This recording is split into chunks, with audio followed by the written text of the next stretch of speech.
light within my heart, light within my thoughts, light within my words. May one and all and everything, blessed and loved, ever be. Welcome. I am Sister Who. Having been through college, my master's program, and now my doctoral program, but even before that, I was reading. During my early teenage years, I read every psychological book I could get my hands on. And during my late teenage years, I read every theological book I could get my hands on and read through the Bible probably 15 times as well. Which sometimes makes it challenging that my belief system has now evolved to what I call being an eclectic mystic. That I make a lot of references to Christianity because that's the religious context in which I grew up. But I do not by any means consider Christianity to be the only approach to spirituality or to the divine. And I suppose that will be something with which numerous people disagree with me, but I don't know that that which is truly God really cares. I don't think it's so much about which approach we use as whether or not we get there.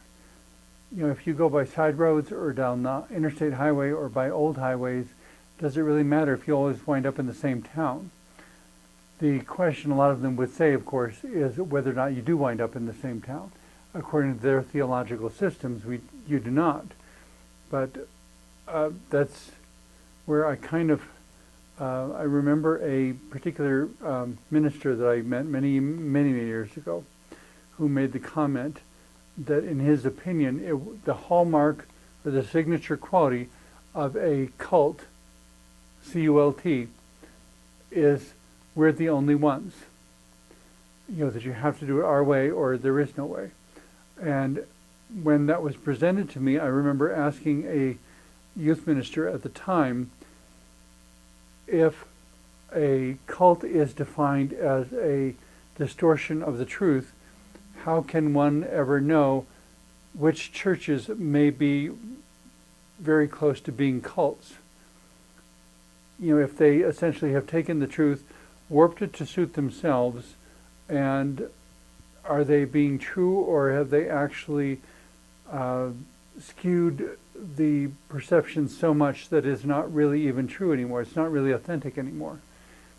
It would be like in Star Trek Nemesis when Captain Picard meets Shinzon and discerns that Shinzon is essentially created from some tiny hair follicle or something of Captain Picard's.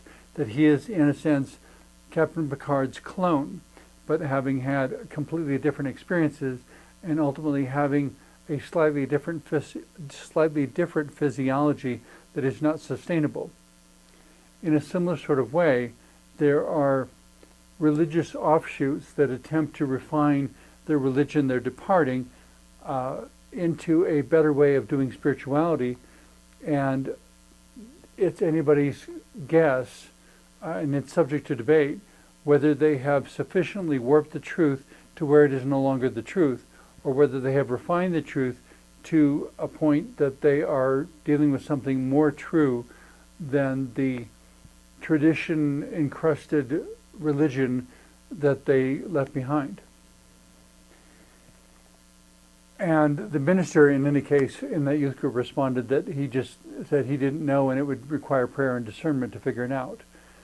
But what I was basically opening up that no one pursued in conversation was the notion that there is a spectrum of belief that ranges from one level to another, and in between are all these manifestations, some of which may have a little bit of truth and a lot of mistake, a lot of error, and some of which may have a lot of error and a little bit of truth. The challenge in every situation is to have sufficient discernment that you can pull out what's true and employ it constructively, not making yourself completely autonomous, not shrugging off all accountability, but remaining in dialogue and allowing the truth to speak for itself, allowing the ideas to speak for themselves. The challenge to me, I guess, of any cultish phenomena is that it is essentially an ideology that has shrugged off all accountability, that is no longer willing to be in dialogue. And in that sense, it's an abuse of power, because someone is a charismatic leader, perhaps, or a prominent voice within the group, and they say or dictate something, and then say, but, I think Christians say God's ways are not our ways, and a Wiccan high priestess once told me there are times when the magic doesn't work. There's always some sort of excuse that is given that there aren't supposed to be any questions beyond that point. Instead of saying, maybe someday we'll figure it out. Maybe someday we'll know. I think there was a country western song recorded by Dolly Parton and some others entitled Farther Along, and the chorus was, farther along we'll know all about it, farther along we'll understand why. Basically saying that there is more to be known, that we don't have complete knowledge, and so we have to have a reasonable amount of humility, but also enough confidence and enough thoughtfulness to be able to question.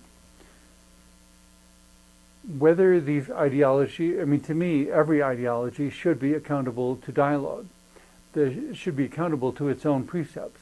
You can't have something that is claiming two very opposite things at the same time, and while insisting that the conflict between them not be addressed, and that we never try to put the two together to figure out if there is an understanding that will actually encompass both. Because frequently there is. At one time, when people ask me, what are you religiously, I would respond that I'm a high church Unitarian pagan Christian. And the amusing thing about that phrase is that there are four mutually contradicting terms. Pagan events tend to not be high church, and pagan and Christian, of course, tend to be opposites. And high church tends to be opposite of Unitarian Universalist, which are not high church. But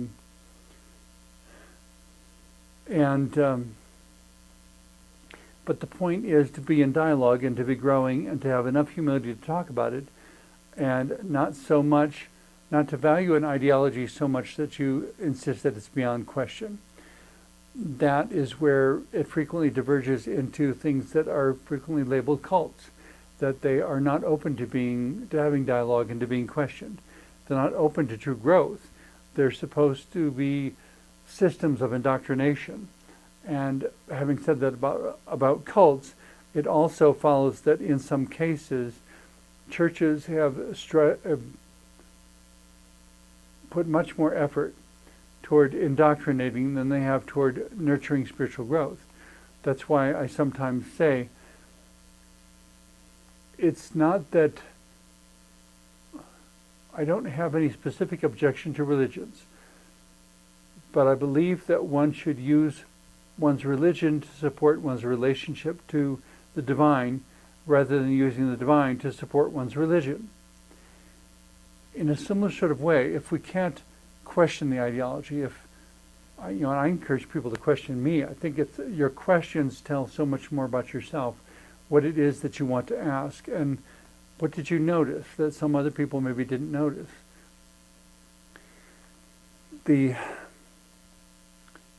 What keeps coming back to mind is the old Greek myth of Narcissus, and how that also was a demonstration of bullying and an abuse of power. And with ideologies that cannot be questioned, it's bullying and an abuse of power. That in both cases you're so directing the power toward some goal, some indoctrination, some internalized perception, Narcissus was directing all of his energy toward his own reflection. He wasn't interested in himself or his reflection growing. He wasn't interested in himself or his reflection being alive. He He was interested in himself and his reflection being something that somehow, to him anyway, evoked a sense of perfection and beauty. And yet the problem with perfection is that it depends on the circumstances, because truth is contextual. What's perfect in one situation is not perfect at all in another. And an ideology that works in one situation may not work at all in another. Growing up within a Christian context, God was often described as being a masculine father sort of figure. The problem with that, of course, is if you're dealing with a young woman who is the victim of molestation. I don't think you want God to be her father. I think you want God to be God, and let's leave the father image behind, because for her, the image of the father has been tainted and skewed and warped in a way that is so dysfunctional. What she needs is healing from a divine source. And if a divine mother can do that better, that's wonderful. And if neither is better, that's wonderful too. It could be that in the case of this hypothetical woman who has experienced molestation, that her father was abusive and her mother was passive, not willing to stand up for her to her father. That's very stereotypical, hypothetical image. Whether it has any bearing on any real example, I don't know, and that's not the point. The point is you have a young person who is trying to recover, trying to heal from something that was violating and emotionally and mentally violent, and trying to find a whole sense of self. And in that, to not lose her sense of spirituality, because there are non-physical parts of herself that need attention, that need nurturing and growth. And so that person may respond to God being something that is neither male nor female, that God is some divine spirit of love and wisdom that exceeds all parameters of maleness and femaleness and even androgyny, that God may not even be particularly human. But there is still something about God and something about the person that creates an experience of healing that is sorely needed. To me, the important thing about ideologies is that they have no edge pieces, that they, like a jigsaw puzzle, that they have no edge pieces, that they have extensions and protrusions and indentations of all sorts, that you can attach new pieces to that jigsaw puzzle until that which is you grows and develops in all sorts of unpredictable ways, but in ways that are ultimately empowering. If you have an ideology that insists on edge pieces beyond which you cannot proceed, then that ideology, in a sense, has bound the person in, like locking a live person inside a coffin, where they cannot breathe, they cannot live, they cannot have relationships, they cannot be fully alive. An ideology that is beyond question, that cannot be questioned, that cannot be discussed or debated, that doesn't have any open spaces like a jigsaw puzzle with no edge pieces. That sort of ideology provides no place to grow, provides no way to expand, and in that sense provides no way to deal with the larger reality that is life. If your life never exceeds certain boundaries, probably you don't have any symbiotic relationships that encourage you to be any bigger than that.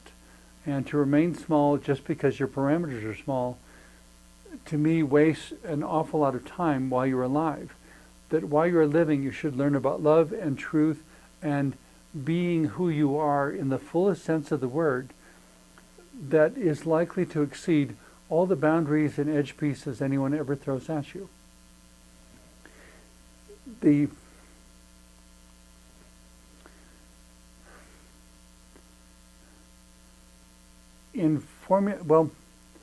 This kind of goes back to the beginning of my master's program. Because as a high-functioning autistic, my IQ actually, in certain areas, tops out 30% higher than the average person. And I don't say that because I think I'm superior, because I don't think I am. But it also makes things in other areas very problematic. But because of that, that's why when I went to theological school, and I told them that the reason I was coming there was because I am Sister Who. And Sister Who's ultimate vision or goal is to create a genuinely interfaith spiritual center, that you can have any belief system or none, and I am simply here to help you reach whatever is your next step. That all of that I brought to the challenge of accomplishing a master's in theological studies degree at this particular school. And so then the professor encouraged me to select whatever courses I wanted to, and I found some that looked very interesting, and so I chose them. And it wasn't until 2 or 3 months later that someone informed me that those classes are normally not chosen until the end of your degree program, never at the beginning. So one of the first classes I ever took was called Theological Imagination and Construction. What a mouthful. So the abbreviation by which everyone referred to it was TIC, T-I-C, Theological Imagination and Construction. The whole point of the course was to systematically describe, what do you believe? Do you believe in this? Do you believe in that? Do you believe in that? How do they relate to each other? How does one build upon another? And for an entire semester, to wrestle with all those possibilities and figure out, like assembling a jigsaw puzzle whose picture you've never seen, how do these pieces fit? And then there was, because I took the first one, I figured, well, it only makes sense to take the second one, because there was actually 2 courses, TIC 1 and TIC 2. And so I took TIC 2, and at the end of that, we had to write a paper describing systematically from those 2 courses what our ideology was, our personal ideology, the ways that the theological concepts intersected and supported each other and connected, and this is related to this, and this is built on that, and so on. And so it kind of amazed my teacher, though, that I turned in a final paper that incorporated 4 different religious systems. And I think they were usually systems that no one assumed could ever be integrated. And my contention that these really don't have as much difference between them as people think. That Christianity and paganism and Buddhism and New Age, I think, were the 4 that I integrated at that time. And then it was after that, I think, when I had a course that focused specifically on mysticism and began thinking of myself more as just an eclectic mystic, that I have drawn from all different parts, but I think about them in very detailed and precise terms because of those first 2 courses. And it's still amusing to me, however, that I picked 2 advanced courses to start my progression of my master's degree. And yeah, that sounds like me. When I first started doing the show of Sister Who Presents, I was engaging with a public access entity, and they said, well, first you do a 2-minute production to demonstrate that you know how to use the equipment correctly. After that, they said, well, why don't you put in a proposal to do 1 show or 2 shows or 3 shows or whatever. And I said, I don't want to waste time. And I put in a proposal to start an entire series. So I put in a proposal to do a year's worth of series. And then the next time it came up for renewal, I put in a proposal for, I think, another, or maybe it was 2 years worth of, but it was a whole nother huge segment. And nobody ever did that, but I did. But it was about taking this ideology that I created, the Sister Who is not so much about the answers as it is about the questions. And so in that sense, because it's an ideology about questions, of course you can question the ideology as well. And of course question Sister Who as well, because ultimately it's not so important what the answers are or what your answers for you are as that you're wrestling with the questions. And so that's why, because people have asked, are you ever going to run out of material? And I said, only if I quit living. Because life itself, each day, each week, each month, throws new questions into my path. And I meet new people whom I find fascinating and have these incredible conversations with them. And I remind them that we're living in an age where it becomes incredibly important to rediscover each other, because it is only in each other that our most true and most enduring answers can be found. By ourselves, we'll be like Narcissus, abusing the power of inquiry and staring at a reflection in the water until such time as we actually die, from doing nothing except staring at the, what some people call the paralysis of analysis. That when you analyze something, not for the purpose of equipping yourself, not for the purpose of responding to it, but for the purpose of dissecting it and figuring out all the pieces and parts and laying them all out. And if you disassemble an automobile down to its smallest nuts and bolts and lay them all out in display across the driveway or the pavement or the yard or the lawn or something, you lay out all the pieces. And okay, so now we know what a car looks like in all its pieces. The problem is that you now have a car that won't run, and it won't take you anywhere, and you have no transportation. And so that's what they call the paralysis of analysis. And that's where I say you don't have to, just because you're deconstructing something doesn't mean you have to get into the paralysis of analysis. You can deconstruct things in such a way that you figure out how they work, what makes them work, and how to make them work better. Kind of like the movie Seabiscuit, in which the first time the man worked on an automobile and he took it all apart into pieces and then reassembled it. And he did manage to get the whole thing put back together. But he was telling the owner that he now understood how the car worked, and because he understood how it worked, he could see refinements that would increase the top speed to some amount that nobody considers impressive anymore. I've been twice that fast on my motorcycle, actually. But the man's eyes got really big, because of the time at which this was set, and because he had no idea that a car could go that fast. And he said, well, yeah, once you know the pieces and parts and how they fit and how they work and fully understand them and can put them back together, then you can figure out how you can do even more with them. There are so many things that are completely possible that are right within our reach, because every time we shake somebody's hand, every time we pass someone on the street, we are passing that close to someone who can make the difference, who has capabilities and potentialities within them that are fascinating. But unless we rediscover who they are and how they work and what the abilities and potential of this material in this person is, we'll never know, and we'll never get there. And, like in the movie Seabiscuit, there were cars that figured out these improvements and became faster. If they had never disassembled things and been able, in a way that they could put them back together and fully understood them, then it wasn't about the paralysis of analysis, of setting out all the parts. It was about taking them apart in a way that they could be reassembled and that they could be better understood. And because of all that, to do that with any ideology is essentially discover what the ideology's potential is, not deconstructing it for its own sake, but deconstructing it specifically in order to create greater possibilities. This is nowhere more true than in spirituality, that there are religious systems that have been created over time. They involve millions of hours of experience, all combined together and all integrated and evaluated and considered. They were never intended to be a rigid final form. They were never intended to be the final word. They were intended to be the steps by which we go even higher and even farther.